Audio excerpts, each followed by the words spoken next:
When did you know?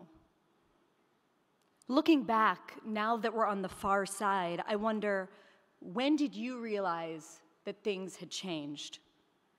When did you know that the things we had taken for granted were suddenly out of reach? That the norms that felt as certain as gravity had disappeared? That the institutions that had launched our grandparents in this country had turned hostile to our children? When did you notice that what had once been steady was now shaky ground?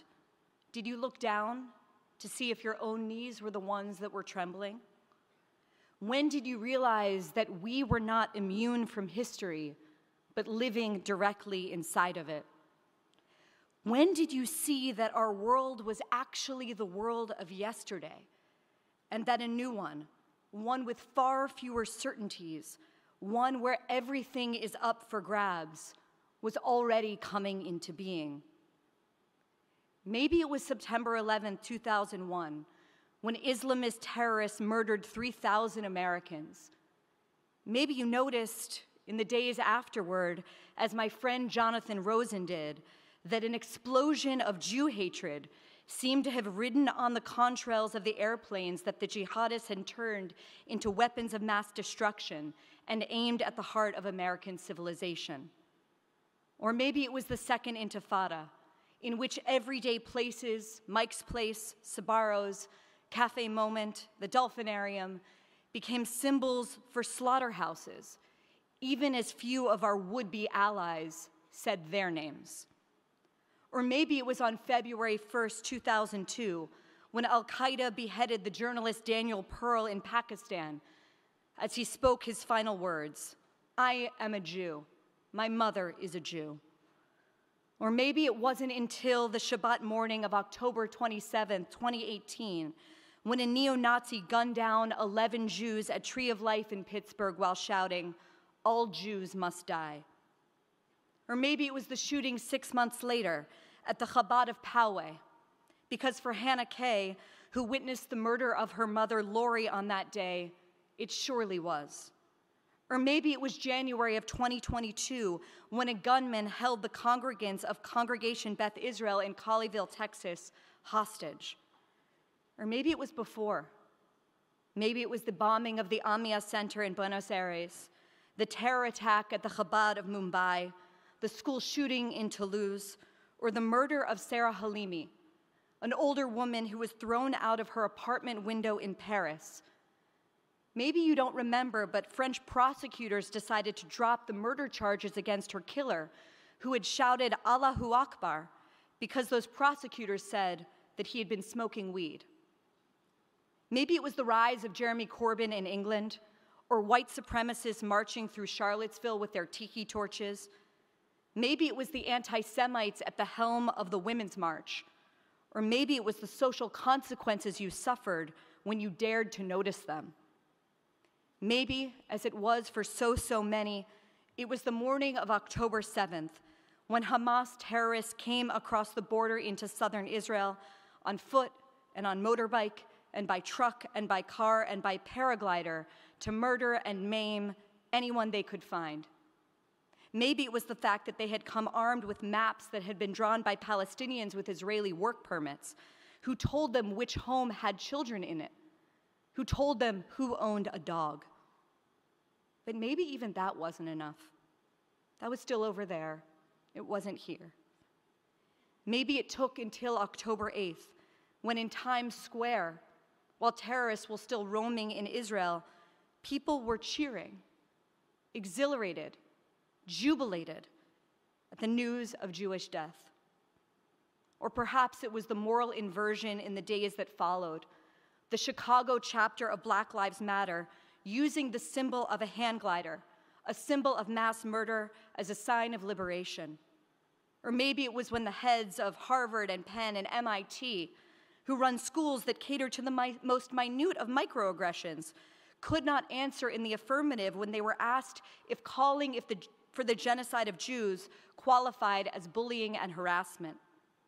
Or maybe it was the fact that professors and Broadway producers were the ones that were tearing down posters of women and children and babies held captive by Hamas.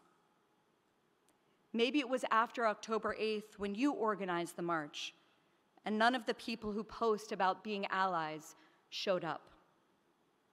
Maybe it was the physical attacks on Jewish students at Tulane, at the University of Pittsburgh, or at DePaul. Maybe it was the school shootings in Toronto and Montreal. Or maybe it was the now near daily assaults on the streets of Brooklyn against the most visible members of our community. But maybe it was more subtle than that. Maybe it was the quiet purging of proud Jews, like the novelist Alyssa Albert, who refuses to be quiet about Israel, from the arts, from museum boards, from human rights groups. Maybe it was watching what your children were learning in their ethnic studies class about Israel and about the history of the Jewish people. Maybe it was the mobs that gathered outside of Michael Rappaport's show in Chicago, calling him a racist Zionist, or the venue in Chicago that canceled a Matisyahu concert because they claimed they couldn't guarantee his safety. Or maybe you knew when you saw that an Orthodox Jewish man was shot while walking to shul a few Shabbats ago in Rogers Park in Chicago, only to be offered thoughts and prayers from the city's mayor. Or maybe it took the events of this past week, when Jews were hunted in the streets of Amsterdam, a pogrom in 21st century Europe. They called it a Jew hunt, and they texted about it. In one of the recordings, a victim of the attack jumps into one of Amsterdam's canals to escape his assailants. He is forced to say, "Free Palestine," as he treads water. His assailants laugh and jeer and call him a cancer Jew. Soon, I'm sure, Columbia students are going to hold a protest on behalf of the pogromists. And if that seems like an exaggeration, consider the fact that yesterday, on Veterans Day, a group of them were camped out on the quad holding a memorial service for Sinwar. Now, perhaps at the time, each one of these discrete events felt like a nightmare or a flu, something terrible to be endured until in good time it would pass, until things would go back to normal, as they surely would. But those in this room whose parents or grandparents fled Tehran and Moscow and Beirut and Baghdad, they knew better. The Persians, the Russians, the Cubans in our community, they never didn't know. And that is because they come from a world where to be Jewish required knowing. They understood tyranny and threats to freedom because they had lived it. And they have been alive to the threats against us and against liberty that left too many comfortable American Jews sleepwalking over the past decades. I want to suggest to you that the task for us in this moment is to learn this state of mind and this state of being, the resilience, the vigilance, the mental strength, the courage, and the pride, not just to survive, but to thrive in this new world that we are living in. We must learn from those who never had the luxury of losing their instinct for danger. And that begins by articulating first to yourself and then out loud what you know, because only then can we get serious about what being in this new world requires of us. If you find yourself often asking the people around you, "Can you believe?" Well, you need to ask yourself why reality is still catching you off guard. What little lies, what lies of omission, or lies told in the name of being politically correct or polite are you telling yourselves, even today? Here's one. We told ourselves that multiculturalism and unfettered immigration were good because we had benefited from both, because they had made our own lives possible. But we need to get serious about their limitations, because what we're seeing right now in Europe is that people from profoundly anti-Semitic countries do not check their belief systems at the border of the Western world. Do you want to see what happens when people are too scared too cowed to discuss that problem plainly, when they are too worried to say plainly that some cultures are more tolerant and inclusive than others, look at what is happening to the Jewish community in Amsterdam. Look at what is happening to the Jewish community in London. And if you think what just happened in the Netherlands can never happen here, I urge you to take a very, very hard look at our history. We also need to get serious right now about who our allies really are, and to be able to say that some of the best defenders of our community, like Richie Torres and Douglas Murray, are not Jews themselves, but that some of the biggest sellouts of our community are. We need to level with ourselves.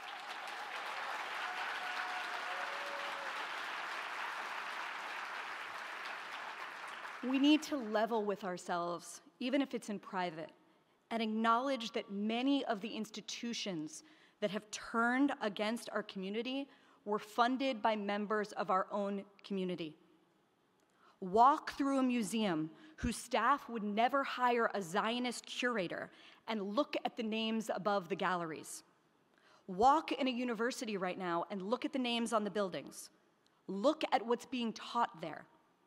How did this happen? We need to ask that as we build new institutions to make sure that we prevent that from ever happening again. We need to say out loud what we know to be true about different ideologies that are very chic right now in American life. One of them is this: a worldview that measures fairness by equality of outcome rather than equality of opportunity. A worldview that says that merit and excellence are suspicious is a worldview that is fundamentally hostile to us and to every single value that we stand for. We need to be able to say that the politics of the mob, from whatever side of the aisle, will always be dangerous for us, and that those who insist right now that the voice of the people or the voice of God are wrong. We need to talk about a legacy press that our community still reads religiously, but which lies about the things that we know to be true. The legacy press would have you believe that the hunt for Jews in Amsterdam was just a scuffle between football hooligans. That is no less a lie than suggesting that the phrase Sig Heil merely means hail victory. We need to say out loud that anti-Zionism is anti-Semitism, full stop, and the idea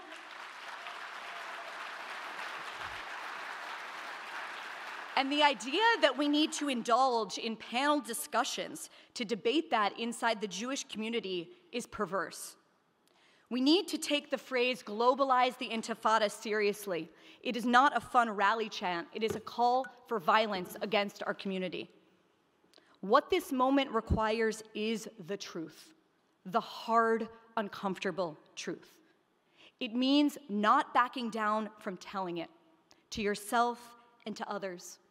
It means holding your leaders to account when they fail to deliver, and not just following them blindly out of convenience or convention. It means realizing that good ideas and good people, they don't just win on their own. They need others to elevate them, to defend them, and to promote them. If all of this, if this moment that we're in feels deeply uncomfortable, that is because it is. As my friend Alana Newhouse says, if it feels like the end, that's because all beginnings do. If it feels like the end, that's what beginnings feel like. And all new beginnings feel uncomfortable. But we have choice in this end and in this beginning. We have agency, we have power, and we have the blessing to live in America. So we can continue to offer bromides about how the arc of history bends towards justice, and how politics is a pendulum that naturally reaches its midpoint, and about history as a story of progress. Or we can accept that none of that is actually true, that we bend the arc of history, that the pendulum can go in all kinds of radical directions, and about history is never written in advance, that we write it. We can accept what this moment requires and figure out how to forge a world anew. My hero, and I'm sure many of yours, Natan Sharansky, said that there were two kinds of Jews in the Soviet Union. There were the Jews, and these were the majority maybe, who wanted to save the world. And they became communists and ended up enslaved and enslaving half the world. And then there were the Jews who wanted to save other Jews, who wanted to save themselves and their families. And these are the ones that we remember and elevate and honor as the refuseniks, the dissidents who refused to go along. They were the ones who ended up bringing down the Soviet Union and saving the free world. History is back. The old world, the old normal, it is not returning. It is on us to build the new one, and it is on us to ensure that it is free. Thank you so much.